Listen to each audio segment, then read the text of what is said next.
Hello dears, നമസ്കാരം. ഇന്ന് പറയാൻ പോകുന്ന വളരെ ഇമ്പോർട്ടൻ്റ് ആയിട്ടുള്ളൊരു കാര്യമാണ്. പ്രത്യേകിച്ച് ഈ കുഞ്ഞുങ്ങളൊക്കെയുള്ള വീട്ടമ്മമാരൊക്കെ ഉണ്ടല്ലോ, അതുപോലെ തന്നെ വേറെ ജോലികൾ ചെയ്യുന്ന PSCക്ക് വേണ്ടിയിട്ട് എന്നിട്ടും പ്രിപ്പയർ ചെയ്യുന്ന ഒരുപാട് ആൾക്കാരൊക്കെ ഉണ്ട്.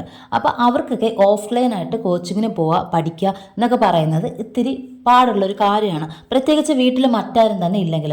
അപ്പോൾ നമ്മുടെ ഈ കോവിഡ് ടൈമൊക്കെ കഴിഞ്ഞ സമയത്ത് നമുക്ക് ഈ ഓഫ്ലൈൻ കോച്ചിങ്ങിന് പകരം ഓൺലൈൻ കോച്ചിങ്ങിൻ്റെ ഒരുപാട് സാധ്യതകൾ വന്നു. അതായത് എല്ലാ ഇൻസ്റ്റിറ്റ്യൂഷനും ഓൺലൈൻ കോച്ചിങ് സ്റ്റാർട്ട് ചെയ്തു. അപ്പോൾ നമുക്ക് ഏതാണ് ഏറ്റവും നല്ലൊരു ഓൺലൈൻ കോച്ചിങ്? അത് ബെറ്റർ ആണോ, ഓഫ്ലൈനേക്കാളും ബെറ്റർ ആണോ, അതിൻ്റെ ഫീ എങ്ങനെയാണ് വരുന്നത്, അതിനനുസരിച്ചിട്ടുള്ള കാര്യങ്ങൾ നമുക്ക് കിട്ടുന്നുണ്ടോ എന്നൊക്കെ പറ്റിയിട്ടുള്ള ഒരു വീഡിയോ ആണ്. PSC പഠനം സ്റ്റാർട്ട് ചെയ്ത് കുറച്ച് കഴിഞ്ഞപ്പോൾ ഞാൻ ഓഫ്ലൈൻ ഒരു കോച്ചിങ്ങിന് ചേർന്നിരുന്നു. അത് സൺഡേ ബാച്ചായിരുന്നു. അപ്പോൾ അത് എല്ലാ സൺഡേയും ആയിരുന്നു അതിൻ്റെ ക്ലാസ് വന്നിരുന്നത്. പക്ഷേ അതെനിക്ക് ഭയങ്കര പ്രയോജനമായിട്ട് തോന്നില്ല. അത് ബ്രില്യൻസിൻ്റെ ആയിരുന്നു. കാരണം ഡെയിലി ഇല്ലാത്തത് കൊണ്ടായിരിക്കാം നമ്മൾ സൺഡേ മാത്രമല്ല, അപ്പം അതിനനുസരിച്ചിട്ടുള്ള ഒരു പ്രിപ്പറേഷനും അതിനനുസരിച്ചിട്ടുള്ള കാര്യങ്ങളൊക്കെ കിട്ടുന്നുണ്ടായിരുന്നുള്ളൂ കോച്ചിങ് സെൻറ്ററിൽ നിന്ന്. അതുകൊണ്ട് അത് വലിയ ബെനിഫിറ്റായിട്ട് തോന്നിയിട്ടില്ല. അപ്പോൾ അതിനെ മാറ്റി വെച്ചുകൊണ്ട് അതിനുശേഷം പിന്നെ ഞാൻ വേറെ കോച്ചിങ് ഇൻസ്റ്റിറ്റ്യൂഷനൊന്നും പോയിട്ടില്ല. പിന്നെ ഞാൻ ഓൺലൈൻ കോച്ചിങ്ങിനാണ് ചേർന്നത്. അത് കോവിഡ് സമയം ആ ഒരു ടൈമൊക്കെ കഴിഞ്ഞ ആ ഒരു സമയത്താണ്. അപ്പോൾ അതായത് LDCയുടെ സമയത്ത് ആ ഒരു ടൈമിലൊരു LDC ഉണ്ടായിരുന്നു. അപ്പോൾ ആ സമയത്ത് ഞാൻ ആദ്യമായിട്ട് ചേർന്നത് ലക്ഷ്യയുടെ ഓൺലൈൻ കോച്ചിങ്ങിനാണ്. അപ്പോൾ ലക്ഷ്യയുടെ ഓൺലൈൻ കോച്ചിങ്ങിനെ കുറിച്ച് പറയുകയാണെങ്കിൽ എനിക്ക് തോന്നുന്നു അപ്പോഴാണ് അത് സ്റ്റാർട്ട് ചെയ്തതെന്ന് എനിക്ക് ഡൗട്ടുണ്ട്. പോസിറ്റീവായിട്ട് എനിക്ക് തോന്നിയത് വേറുള്ള കോച്ചിങ് ഇൻസ്റ്റിറ്റ്യൂഷനിൽ അങ്ങനെ ഉണ്ടോ എന്ന് എനിക്കറിയില്ല. അതായത് ആർക്കും കിട്ടാത്ത റാങ്ക് മേക്കിംഗ് ക്വസ്റ്റ്യൻസ് ഒക്കെ കിട്ടുമെന്ന് എനിക്ക് തോന്നുന്നു. കാരണം എനിക്ക് ആദ്യമൊക്കെ ഈ PSCക്ക് ഒരു 30-35 ആ ഒരു റേഞ്ചാണ് മാർക്ക് പോയിക്കൊണ്ടിരുന്നത്. ശരിക്കും ഞാൻ നന്നായിട്ട് പ്രിപ്പയർ ഒന്നും ചെയ്യുന്നില്ല. സാധാ ഒരു ആവറേജ് സ്റ്റുഡൻ്റായിട്ട് അത്യാവശ്യം കുറച്ച് ഹിസ്റ്ററിയൊക്കെ പഠിച്ച്, കുറച്ച് ജോഗ്രഫിയിലെ നദികളും അങ്ങനെയുള്ള കാര്യങ്ങൾ പഠിച്ച്, അതുപോലെ എളുപ്പമുള്ള കുറച്ച് മാത്സിലെ ഇംഗ്ലീഷിലെ കുറച്ച് പോർഷൻസൊക്കെ പഠിച്ചിട്ടാണ് ഞാൻ ഈ എക്സാമിന് പോയിക്കൊണ്ടിരുന്നത്. അപ്പോൾ ഈ കോവിഡിൻ്റെ സമയത്താണ് ലക്ഷ്യയുടെ ഒരു ഓൺലൈൻ കോച്ചിങ്ങിന് ചേരുന്നത്. ആ ഒരു സമയത്താണ് LDCയുടെ 2 എക്സാമായിട്ട് വരുന്നത്, പ്രിലിംസും മെയിൻസും ആക്കുന്നത്. അപ്പോൾ സാധാരണ പണ്ടൊക്കെ PSC എക്സാം എഴുതുമ്പോൾ എനിക്ക് കിട്ടുന്ന ഒരു മാർക്കെന്ന് പറയുന്നത് ഏകദേശം 35-40 അതിനകത്താണ്. അപ്പോൾ ഞാൻ നന്നായിട്ടൊന്നും പ്രിപ്പയർ ചെയ്യാതെ പോകുന്നത് കൊണ്ട് തന്നെയാണ് എനിക്ക് ആ ഒരു മാർക്കിൽ നിൽക്കുന്നത്. അതുകൂടാതെ ഞാൻ പ്രീവിയസ് ഇയർ ക്വസ്റ്റ്യൻസ് ഒന്നും ചെയ്യാറില്ല. എനിക്കതൊന്നും ഇഷ്ടവും അല്ലായിരുന്നു ആ ഒരു രീതിയിൽ ചെയ്യുന്നത്. അപ്പം കുറച്ചൊക്കെ ചെയ്യുമ്പോൾ മടുക്കും. അപ്പോൾ എനിക്ക് പഠനത്തോട് ഭയങ്കരമായിട്ട് മടുപ്പ് തോന്നും. അതുകൊണ്ട് ഞാൻ അങ്ങനെയൊന്നും പ്രിപ്പയർ ചെയ്യാതെയാണ് പോയിക്കൊണ്ടിരുന്നത്. അങ്ങനെ ലക്ഷ്യയുടെ ക്ലാസ്സിൽ ചേർന്നു. പക്ഷേ എല്ലാം ലൈവ് ക്ലാസ്സൊന്നും ആയിരുന്നില്ല. ആദ്യം ഫുള്ള് റെക്കോർഡഡ് ക്ലാസ് ആയിരുന്നു. പല ടീച്ചേഴ്സായിരുന്നു, റെക്കോർഡഡ് ക്ലാസ് ആയിരുന്നു. അപ്പം ഞാനത് ഫോളോ ചെയ്തു. പക്ഷേ എനിക്കതിൽ തോന്നിയ ഒരു ബെനിഫിറ്റ് എന്ന് പറയുന്നത് എനിക്ക് ഒരുപാട് മാർക്കൊന്നും ഇമ്പ്രൂവ് ആയില്ല. ഞാൻ നന്നായിട്ട് പ്രിപ്പയർ ഒക്കെ ചെയ്യുന്നുണ്ടായിരുന്നു. എന്നാലും സിലബസ് ഫുള്ള് കവർ ചെയ്തൊന്നും ഞാൻ പഠിച്ചിട്ടില്ല, അങ്ങനെ ഞാൻ പറയുന്നില്ല. എന്നാലും ഞാൻ നേരത്തെ ഒരു കോച്ചിങ്ങിന് ചേരുന്നതിന് മുമ്പ് എങ്ങനെയായിരുന്നു അതിൽ നിന്നും കുറച്ചുകൂടി ഞാൻ നന്നായിട്ട് പഠിക്കുന്നുണ്ടായിരുന്നു. പിന്നെ ആ ഒരു സമയത്ത് എൻ്റെ ഡെലിവറി കഴിഞ്ഞ ആ ഒരു സമയമൊക്കെ ആയിരുന്നുകൊണ്ട് കുറച്ച് അതിൻ്റേതായ കുറച്ച് ബുദ്ധിമുട്ടുകളൊക്കെ ഉള്ളത് കൊണ്ട് തന്നെ എനിക്ക് സിലബസ് ഭയങ്കരമായിട്ട് കവർ ചെയ്യാനോ അങ്ങനെയൊന്നും പറ്റില്ല. എന്നാൽ പോലും എനിക്ക് മാർക്കൊന്നും കൂടിയതൊന്നുമില്ല. എൻ്റെ മാർക്കെന്ന് പറയുന്നത് വീണ്ടും ആ ഒരു പഴയ റേഞ്ച് തന്നെ ആയിരുന്നു. കുറച്ചും കൂടി ബെറ്റർ ആയെന്നുള്ളതല്ലാതെ എനിക്ക് ഭയങ്കര ഇമ്പ്രൂവ്മെൻ്റ് ഒന്നും ഉണ്ടായിരുന്നില്ല. പക്ഷേ ഇവിടുത്തെ ഒരു മെയിൻ പോസിറ്റീവായിട്ടുള്ളൊരു കാര്യം എന്ന് പറയുന്നത് നമുക്ക് ഒരിക്കലും നമ്മൾ പഠിച്ചിട്ട് പോകുന്ന കുറച്ച് ഏരിയാസ് ഉണ്ട്, നമുക്ക് അറിയാവുന്ന കുറച്ച് ഏരിയാസ് ഉണ്ട്. ഒരുപാട് PSC എക്സാം എഴുതപ്പോൾ നമുക്ക് ചില ഏരിയാസ് നമുക്ക് ഭയങ്കരമായിട്ട് നമുക്ക് അറിയാൻ പറ്റും. അപ്പോൾ ഒരു വട്ടം കൂടി വായിച്ചു കഴിഞ്ഞാൽ നമുക്കത് അറിയാം. പിന്നെ നമുക്കത് ഒരുപാട് പഠിക്കേണ്ട ആവശ്യമില്ല. അങ്ങനെ കുറേ ഏരിയാസ്, അതായത് പ്രത്യേകിച്ച് ഈ ഹിസ്റ്ററി ജോഗ്രഫിയിലൊക്കെ കുറച്ച് ഏരിയാസ് നമുക്ക് അങ്ങനെ മനസ്സിൽ തറവായിട്ടിരിക്കുന്ന അങ്ങനെ കുറച്ച് ഏരിയാസ് ഉണ്ട്. അപ്പോൾ അങ്ങനെയുള്ള ഏരിയാസിനൊക്കെ ക്വസ്റ്റ്യൻ വരുമ്പോൾ നമുക്ക് നന്നായിട്ട് അറ്റൻഡ് ചെയ്യാൻ പറ്റും. എന്നാൽ ചില ഏരിയാസ് ഉണ്ട് നമുക്ക് അതിനെക്കുറിച്ച് അറിയില്ല, ആ ടോപ്പിക്കിനെ കുറിച്ച് അറിയില്ല. പക്ഷേ ഈ ലക്ഷ്യയുടെ ഈ ഒരു ഓൺലൈൻ ഇതിൽ ചേർന്നപ്പോൾ അവർ തന്ന ക്വസ്റ്റ്യൻസ് അല്ലെങ്കിൽ അവർ തന്ന ക്ലാസ്സിൽ നിന്നും കുറച്ച് ക്വസ്റ്റ്യൻസ് കിട്ടി. അതായത് റാങ്ക് മേക്കിംഗ് ക്വസ്റ്റ്യൻസ് ആണെന്ന് തന്നെ പറയാം. കാരണം ആ ക്വസ്റ്റ്യൻസ് ഞാൻ പലപ്പോഴും വന്ന ആ ഒരു എക്സാം എഴുതിയതിന് ശേഷം ആ ക്വസ്റ്റ്യൻസ് ഒന്നും കിട്ടാതെ ഒരുപാട് ആൾക്കാരെ അറിയാം. അത് യൂട്യൂബിൽ കമൻസിലൂടെയും അതുപോലെ ഈ ടെലിഗ്രാം ചാനൽസിലൂടെയൊക്കെ ഞാൻ കണ്ടിട്ടുണ്ട്. ഒരുപാട് പേർക്ക് അത് കിട്ടിയില്ല എന്നുള്ളത്. പക്ഷേ അങ്ങനെയുള്ള ക്വസ്റ്റ്യൻസ് ഈ ലക്ഷ്യയുടെ ഈ ഓൺലൈൻ കോച്ചിങ്ങിൽ പഠിച്ചപ്പോൾ കിട്ടിയെന്നുള്ളത് ഭയങ്കര ഒരു വലിയൊരു പോസിറ്റീവായിട്ടുള്ള കാര്യമാണ്. അപ്പോൾ അങ്ങനത്തെ കുറച്ച് ക്വസ്റ്റ്യൻസ് കിട്ടി. അപ്പോൾ അത് കിട്ടിയെന്ന് പറഞ്ഞിട്ട് നമുക്ക് വളരെയധികം മാർക്ക് ഇമ്പ്രൂവ് ഒന്നും ആയിട്ടില്ല.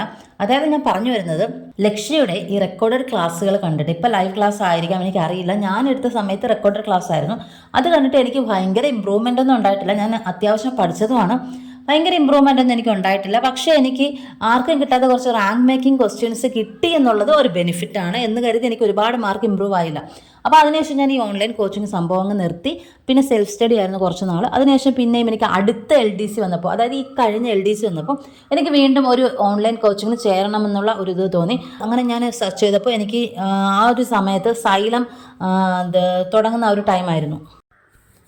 അപ്പോൾ ഒരു PSC ഇൻസ്റ്റിറ്റ്യൂഷൻ ഒരു ഓൺലൈനായിട്ടൊരു PSC ക്ലാസ് സ്റ്റാർട്ട് ചെയ്യുമ്പോൾ അവരൊരു മെയിൻ ഫോക്കസ് എന്ന് പറയുന്നത് ഒരുപാട് കുട്ടികളെ റാങ്കിലേക്ക് എത്തിക്കുക, ഒരുപാട് പേർക്ക് ജോലി നേടിയെടുക്കുക എന്നുള്ളതാണ്. അപ്പോൾ അതുകൊണ്ട് തന്നെ ഫസ്റ്റ് ബാച്ച് ആയതുകൊണ്ട് തന്നെ അതിൽ കൂടുതൽ വിശ്വാസം എനിക്കുണ്ടായിരുന്നു. തീർച്ചയായിട്ടും നല്ലൊരു ക്ലാസ് ആയിരിക്കും അവർ പ്രൊവൈഡ് ചെയ്യുന്നതെന്നുള്ള ആ ഒരു കോൺഫിഡൻസോട് കൂടിയാണ് ഞാൻ സൈലത്തിലേക്ക് വരുന്നത്. അപ്പോൾ എനിക്ക് ക്ലാസ്സുകളൊക്കെ ലൈവ് ക്ലാസ്സസ് ആയിരുന്നു. പക്ഷേ വലിയ ഇതൊന്നും അല്ല, എനിക്ക് കെമിസ്ട്രി ഭയങ്കരമായിട്ട് അറിയാം അങ്ങനെയും ഇല്ല, ഒരു ആവറേജ് സ്റ്റുഡൻറ്റ് തന്നെയാണ് ഞാൻ. അപ്പോൾ കെമിസ്ട്രിയിലെ ഫാക്കൽറ്റി എനിക്ക് തീരെ ഇഷ്ടപ്പെട്ടില്ല, കാരണം ഒരുപാട് മിസ്റ്റേക്കുകൾ കണ്ടു. അപ്പം പൊതുവെ ഈ PSCയിൽ ഈ കൂടുതലായിട്ടും ഈ ഹ്യൂമാനിറ്റീസ് എന്നൊക്കെ വരുന്നവർക്ക് ഈ സയൻസിൽ പ്രത്യേകിച്ച് കെമിസ്ട്രി ഫിസിക്സിലൊക്കെ ചില കാര്യങ്ങൾ അവർ പറയുന്ന പോലെ പഠിച്ചങ്ങ് പോവാണ്. അല്ലാതെ അതിൻ്റെ പിന്നിലെ ബേസിക്സോ അല്ലെങ്കിൽ അതിൻ്റെ പിന്നിലുള്ള കാര്യങ്ങൾ ഈ പ്രത്യേകിച്ച് ഈ എക്കണോമിക്സ് അങ്ങനെയൊക്കെ കൊമേഴ്സ് കാറ്റഗറി അതുപോലെ ഹ്യൂമാനിറ്റീസ് എന്നൊക്കെ വരുന്നവർക്ക് പാടായിരിക്കും. എന്നാൽ ഒരു സയൻസ് ബാക്ക്ഗ്രൗണ്ട് ഉള്ളവർക്ക് അത് മനസ്സിലാവും.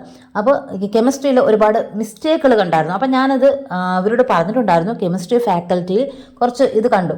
പിന്നെ എല്ലാവർക്കും ആ കെമിസ്ട്രി ഫാക്കൽറ്റിയോട് ഭയങ്കര താല്പര്യമാണ്. അതുകൊണ്ട് നമുക്ക് അങ്ങനെ ഈ ഒരു കാര്യം നെഗറ്റീവായിട്ടല്ല പറയുന്നത്. നമ്മൾ ഒരുപാട് കുട്ടികൾ ഒരു തെറ്റ് പറഞ്ഞു കൊടുത്താൽ ഒരുപാട് കുട്ടികൾ അത് നോക്കി പഠിക്കും. അതുകൊണ്ട് നമ്മൾ അങ്ങനെ പറഞ്ഞു. ടീച്ചിങ് എന്ന് പറയുന്നത് വളരെ ഇമ്പോർട്ടൻ്റ് ആയിട്ടുള്ളൊരു കാര്യമാണ്. അത് നമ്മൾ ഒരു അറിവ് മറ്റൊരാൾക്ക് പകർന്നു കൊടുക്കുമ്പോൾ നമ്മൾ അത്രയും ഉറപ്പുണ്ടായിരിക്കണം, നമുക്ക് അത്രയും കോൺഫിഡൻസ് ഉണ്ടായിരിക്കണം നമ്മൾ പറയുന്ന കാര്യങ്ങൾ ശരിയാണ്. അല്ലെങ്കിൽ നമ്മൾ ഒരുപാട് ബുക്കുകൾ റെഫർ ചെയ്തിട്ട് വേണം, ഉറപ്പായിട്ട് വേണം നമ്മൾ ആ ഒരു കാര്യങ്ങൾ മറ്റുള്ളവരിലേക്ക് എത്തിക്കാൻ. തെറ്റായിട്ടുള്ള ഇൻഫർമേഷനാണ് കൊടുക്കുന്നതെങ്കിൽ അത് മറ്റുള്ളവർ പഠിച്ചു കഴിഞ്ഞാൽ അത് വളരെ നെഗറ്റീവായിട്ടുള്ള ഒരു രീതിയായിട്ടാണ് എനിക്ക് തോന്നുന്നത്. ഇത്രയും കുട്ടികളെ പഠിപ്പിക്കുന്ന ഫാക്കൽറ്റീസ് അവർ വളരെ 100% അവർ ഇതിൽ എഫേർട്ട് ഇട്ടാൽ മാത്രമേ നമുക്ക് അത്രയും നന്നായിട്ട് അവരിൽ നിന്നും നമുക്ക് ഇൻഫർമേഷൻസ് കിട്ടി നമുക്കത് നന്നായിട്ട് പഠിക്കാൻ പറ്റുള്ളൂ. അപ്പോൾ അതൊരു കുഴപ്പമായിട്ട് എനിക്ക് തോന്നി 2-3 ഫാക്കൽറ്റീസ്. ബാക്കി കുറേ ടീച്ചേഴ്സ് ഉണ്ടായിരുന്നു വളരെ നന്നായിട്ട് പഠിപ്പിക്കുന്നത്. പ്രത്യേകിച്ച് എടുത്ത് പറയാനാണെങ്കിൽ എനിക്ക് തോന്നുന്നത് ഒരു ഫിസിക്സ് പഠിപ്പിക്കുന്ന ഒരു മാഡം ഉണ്ടായിരുന്നു. അവരുടെ ഒരു കാര്യം പറയുകയാണെങ്കിൽ കൊച്ചു കുട്ടികൾക്ക് വരെ, അതായത് ഈ 7th സ്റ്റാൻഡേർഡിലുള്ള കുട്ടികൾക്ക് വരെ മനസ്സിലാവുന്ന രീതിയിൽ ലളിതമായിട്ടാണ് പഠിപ്പിക്കുന്നത്. പ്രത്യേകിച്ച് സയൻസൊക്കെ അങ്ങനെ തന്നെയാണ് പഠിപ്പിക്കേണ്ടത്. അല്ല നമ്മൾ ഒരുപാട് ഹൈ ലെവലിൽ പഠിപ്പിച്ചു കഴിഞ്ഞാൽ ഇത് മടുത്ത് വന്നൊരു സബ്ജക്റ്റാണ്. അപ്പോൾ അത്രയും ലളിതമായിട്ട് പഠിപ്പിച്ചു, അത്രയും മനസ്സിലാവുന്ന രീതിയിൽ നമുക്കൊരു ഇറിറ്റേഷനൊന്നും ഇല്ലാതെ നമുക്ക് ക്ലാസ് നല്ല പോസിറ്റീവ് വൈബോടെ ഇരുന്ന് കാണുന്ന രീതിയിലാണ് ആ മാഡത്തിൻ്റെ ക്ലാസ്സുകൾ. അപ്പോൾ അത് വളരെ നല്ലൊരു കാര്യമായിട്ട് തോന്നി. അതുപോലെ തന്നെ ജോഗ്രഫി നല്ല ക്ലാസ്സുകളായിരുന്നു. സാർ വരച്ചൊക്കെ പഠിപ്പിക്കുന്നത് നന്നായിട്ട് മനസ്സിലാവുന്ന രീതിയായിരുന്നു. അതുപോലെ തന്നെ എക്കണോമിക്സ് നല്ല ക്ലാസ് ആയിരുന്നു. അപ്പോൾ നമുക്ക് ഇമ്പോർട്ടൻ്റ് ആയിട്ടുള്ള കുറേ കാര്യങ്ങൾ. അതുപോലെ ഈ LDC തീരുന്നതിന് മുമ്പ് ഒരുപാട് പോർഷൻസ് പെൻഡിങ് ഉണ്ടായിരുന്നതും ഒരുപാടെന്ന് പറയാൻ പറ്റുന്ന ചില ടോപ്പിക്കുകൾ പെൻഡിങ് ഉണ്ടായിരുന്നു. അപ്പോൾ അതൊരു നെഗറ്റീവായിട്ട് തോന്നി. ഒരു റാങ്ക് മേക്കിംഗ് ക്വസ്റ്റ്യൻ എന്ന നിലയിൽ മറ്റാർക്കും കിട്ടാത്ത ക്വസ്റ്റ്യൻസ് അവിടെ മാത്രം പഠിച്ചാലേ കിട്ടൂ എന്നുള്ള രീതിയിലുള്ള ക്വസ്റ്റ്യൻസ് ഒന്നും ഉണ്ടായതായിട്ട് ഒരു തോന്നലും എനിക്കില്ല. അങ്ങനെയൊന്നുമില്ല. പക്ഷേ അവർ സിലബസ് നന്നായിട്ട് കവർ ചെയ്യാൻ ശ്രമിച്ചിട്ടുണ്ട്. അതിൽ ചില ടോപ്പിക്ക് മാത്രം സിലബസ് അവർ കംപ്ലീറ്റ് ചെയ്യാൻ പറ്റാത്ത അവസ്ഥയുണ്ടായിട്ടുണ്ട്. പക്ഷെ അത് നമുക്ക് പഠിച്ചെടുക്കാൻ പറ്റുന്ന ആ ഒരു ടോപ്പിക്കുകൾ തന്നെയാണ് ആയിരുന്നു. അപ്പോൾ ഏതൊരാൾക്കും PSC ഒരു ബിഗിനറാണെങ്കിൽ പോലും നമുക്ക് സ്വയം പഠിച്ചെടുക്കാൻ പറ്റുന്ന ടോപ്പിക്കാണ് അവർ പെൻഡിങ് വെച്ചിരുന്നത്. പക്ഷേ ബാക്കിയെല്ലാം അവർ കംപ്ലീറ്റ് ചെയ്തു. പ്രത്യേകിച്ച് സയൻസൊക്കെ കംപ്ലീറ്റ് ചെയ്തു. ഞാൻ പറയുന്നത് ഈ ഫിസിക്സും ബയോളജിയൊക്കെയാണ്. എക്കണോമിക്സ്, ജോഗ്രഫി അതൊക്കെ അവർ നന്നായിട്ട് കൊണ്ടുപോയി. കറണ്ട് അഫെയർ ഒക്കെ നന്നായിരുന്നു.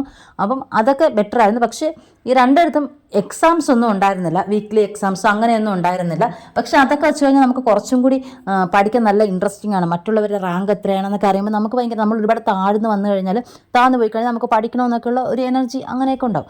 അപ്പോൾ അങ്ങനത്തെ ഉള്ള വീക്ക്ലി എക്സാംസ് അങ്ങനെയൊന്നും ഉണ്ടായിരുന്നില്ല. പിന്നെ മെൻറ്ററിൻ്റെ സപ്പോർട്ടൊക്കെ നന്നായിട്ടുണ്ടായിരുന്നു. പ്രത്യേകിച്ച് ഈ മാത്സ് ക്ലാസ്സൊക്കെ എടുത്ത് പറയേണ്ടതാണ്. സൈലത്തിൻ്റെ മാത്സൊക്കെ പൊളിയായിരുന്നു. കാരണം എനിക്ക് മാത്സിനൊക്കെ ഒരുപാട് ഞാൻ ഇമ്പ്രൂവ് ആയത് സൈലത്തിൽ വന്നതിന് ശേഷമാണ്. ഒരുപാട് ഇമ്പ്രൂവ്മെൻറ്റ് എനിക്ക് തന്നത് സൈലമാണ്. 30-40 റേഞ്ചിൽ കടന്ന് ഞാനൊരു 70 ഒക്കെ എത്തിയത് ഒരു സൈലത്തിൻ്റെ പങ്ക് കുറച്ചുണ്ടെന്ന് തന്നെ പറയാം. പണ്ടത്തെ ലക്ഷ്യയുടെ ക്ലാസ് റെക്കോർഡഡ് ആയിരുന്നു എന്ന് പറഞ്ഞു. ഇപ്പോൾ അതെങ്ങനെയാണെന്ന് എനിക്കറിയില്ല. ഇപ്പം കുറച്ച് വർഷമായി, എങ്ങനെയാണെന്ന് അറിയില്ല. പക്ഷേ ഈ കഴിഞ്ഞ സൈലം ബാച്ച് LDCയിലെ ബാച്ച് ഞാൻ ഉണ്ടായിരുന്നു. അപ്പോൾ എനിക്ക് ബെറ്ററായിട്ട് തോന്നിയത് സൈലം തന്നെയാണ്. അത് എനിക്ക് എൻ്റെ പേഴ്സണൽ ഒപ്പീനിയൻ, എൻ്റെ പേഴ്സണൽ അഭിപ്രായമാണ്. അപ്പോൾ ഒരു കോച്ചിങ് ഇൻസ്റ്റിറ്റ്യൂഷൻ, ഓൺലൈനായിട്ടുള്ള ഒരു കോച്ചിങ് ഇൻസ്റ്റിറ്റ്യൂഷനെ നിങ്ങൾ തിരഞ്ഞെടുക്കുമ്പോൾ അവിടെ പഠിച്ചവരുടെ റിവ്യൂസ് കേൾക്കുക. ഒപ്പം അവരുടെ ഫാക്കൽറ്റീസ് എടുക്കുന്ന ക്ലാസ്സുകൾ, ഫ്രീ ക്ലാസ്സുകൾ കിട്ടുമല്ലോ, യൂട്യൂബിലായാലും അവരുടെ ആപ്പിലായാലും അവൈലബിൾ ആയിരിക്കും. അപ്പോൾ അതൊന്ന് നോക്കുക. അത് ലക്ഷ്യയിൽ ചേർന്നു, പക്ഷേ അതിനേക്കാളും കുറച്ചുകൂടെ ബെറ്റർ എനിക്ക് സൈലമായിട്ട് തോന്നി. സൈലത്തിൽ കയറിയപ്പോൾ സൈലം നല്ല ക്ലാസ്സുകളാണ്, നിങ്ങൾക്ക് ഉറപ്പായിട്ടും എടുക്കാൻ പറ്റും. വേറൊരു ഓൺലൈൻ കോച്ചിങ്ങിലൂടെ ഒന്ന് ട്രൈ ചെയ്ത് നോക്കണമെന്നൊരു ആഗ്രഹമുണ്ട്. അത് ചിലപ്പോഴേ ഞാൻ ചെയ്യുള്ളൂ, അങ്ങനെ ഒരു ആഗ്രഹം എൻ്റെ മനസ്സിലുണ്ട്, അതുകൊണ്ടാണ്. അപ്പോൾ നിങ്ങളൊരു ഓൺലൈൻ കോച്ചിങ് തിരഞ്ഞെടുക്കുമ്പോൾ ഈ കാര്യങ്ങളൊക്കെ ഒന്ന് ശ്രദ്ധിക്കുക, പരസ്യത്തിന് പുറകെ പോകാതിരിക്കുക. അപ്പോൾ താങ്ക് യു.